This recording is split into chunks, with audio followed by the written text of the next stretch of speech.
بسم اللہ الرحمن الرحیم۔ السلام علیکم۔ آپ دیکھ رہے ہیں یوٹیوب چینل عام سی باتیں۔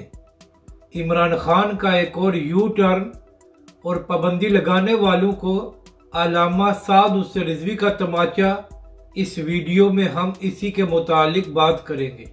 ناظرین کرام، جس وقت عمران خان کے خلاف تحریک عدم اعتماد ہو رہی تھی تو اس وقت جنرل باجوہ اور پاکستان کی اسٹیبلشمنٹ نے یہ بیان دیا تھا کہ ہم ان سیاسی معاملات میں نیوٹرل ہیں۔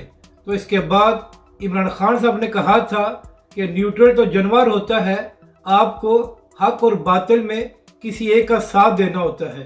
اور پھر ناظرین کرام، پی ٹی آئی کے لوگوں نے نیوٹرل لفظ کو گالی بنا کر پاکستانی اداروں پر تنقید بھی کی اور ان کا خوب مذاق بھی اڑایا۔ تو ناظرین کرام، کل عمران خان صاحب نے اپنی عادت سے مجبور ہوتے ہوئے ایک بار پھر یو ٹرن لیا ہے اور فرمایا ہے کہ میں چاہتا ہوں کہ پاکستان کی اسٹیبلشمنٹ نیوٹرل ہو جائے۔ تو خان صاحب، آپ تو فرمایا کرتے تھے کہ نیوٹرل جانور ہوتا ہے، تو اب آپ کو نیوٹرل اسٹیبلشمنٹ کیوں چاہیے؟ تو ناظرین کرام، آپ خود اندازہ لگا لیں کہ یہ لوگ کس طرح اپنے فائدے کے لیے بیانات بدل کر پاکستانی عوام کو بیوقوف بناتے ہیں۔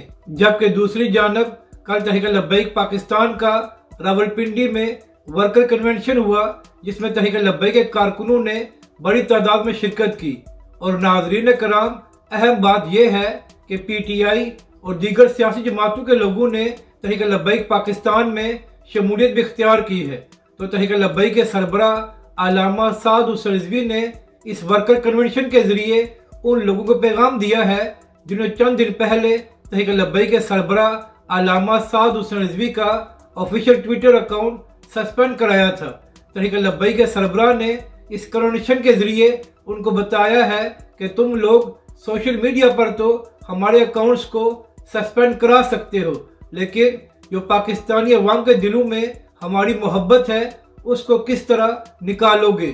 اپنی رائے کا ضرور اظہار کریں کہ آپ کو یہ ویڈیو کیسی لگی، اور ہمارے اس چینل کو بھی سبسکرائب کریں۔